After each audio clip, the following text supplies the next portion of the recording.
we've been gripped in our house by Chernobyl. It's one of the most extraordinarily gripping and compelling dramas, particularly, I think, because we lived through it as kids, knew it was kind of going on, and then to get a sense... And I didn't want to watch it. I thought, why would I watch this? And then suddenly, when I watched that first episode, it was so well put together, it was so well performed as well. But your business, particularly, is benefiting massively from things like this programme, 40% spike in business. Yeah. What's been the reaction to people from sort of seeing the programme and then coming to you and saying, how can we get there? And do you feel, like, as Jenni will say, that that is in any way disrespectful for them to be going there? We don't feel that it's disrespectful. It's modern-day history. It's happened recently. It's only 36 years ago. It's no different to going to Auschwitz. People learn about that at school. And if you go to some of these very well-known sites, do you get things like that? Do you get the bright radioactive cafes selling Chernobyl ice cream, selling radioactive burgers? That cafe that you've just shown is it's a porter cabin.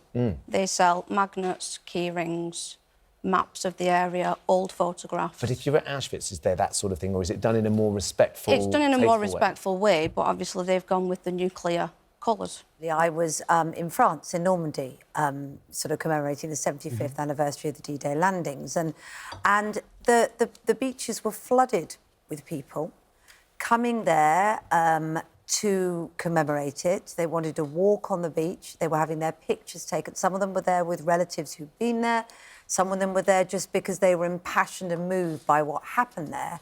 And it was actually rather moving, seeing people thinking and being about what had happened there.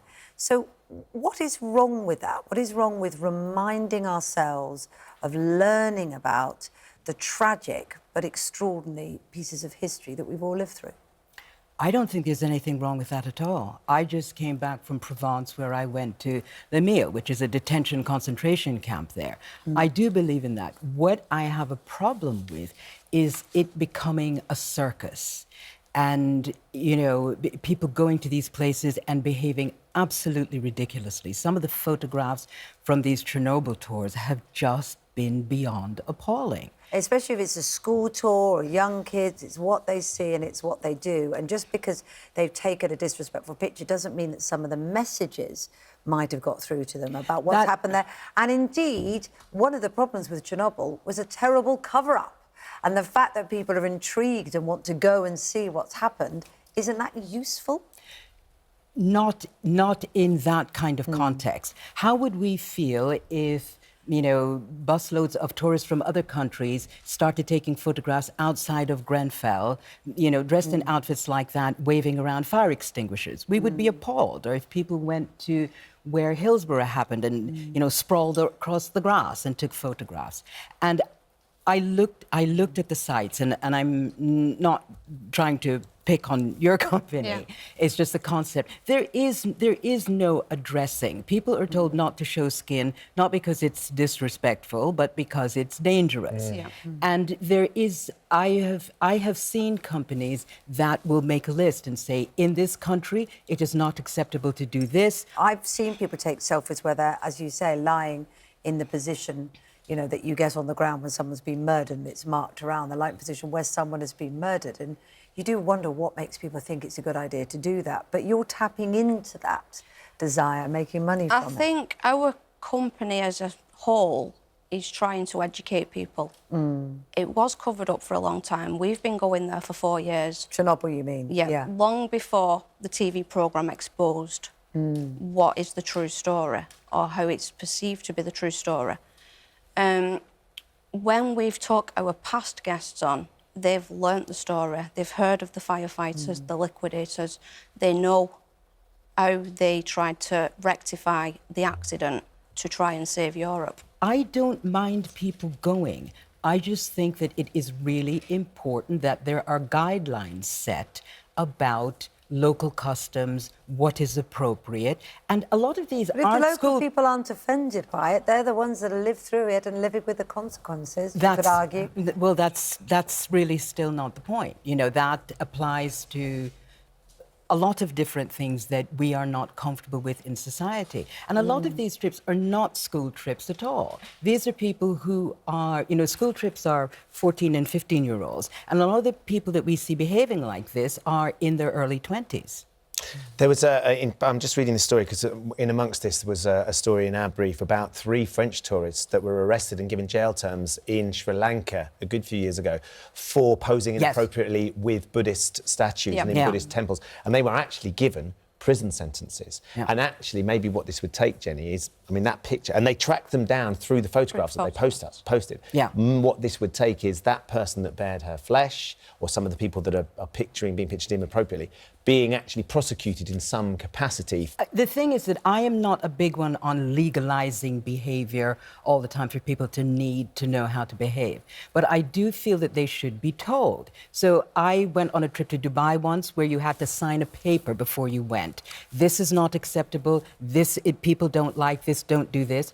I just spent 3 years traveling around the world, living with indigenous tribes in Colombia, you name it. And every single thing that I did, I was told or researched before I went. Okay, don't do this. My selfie in Colombia with the indigenous people was me and a pig. Me hugging a pig. And that was because the local people don't like their photograph taken, etc. And I think that if you are going to take people to these places, that they need to be educated and indoctrinated first before, that this is how they can behave or not behave. But us as a company, we do that. We do tell people to sign forms. None of them pictures. It's not... And your point is that people don't necessarily listen. No. Yeah. No. Okay. And no one listens to any rules. Maybe they need... It depends on how it's presented, because maybe you're telling them on the ground, but on your website, which is where one of the places where I think that should be, it isn't there, so that people know before they spend their £1,000 to go to Poland for a week. You know, that they know before they make a commitment to a trip what is going to be expected of them, so that if they can't do that, then they don't go. Right, I understand that, but we can't list everything on the website. If someone shows interest, they get a personal phone call, we run through the itinerary, we run through our rules and regulations. If they're not happy with that, they won't book with us. Sure, yeah.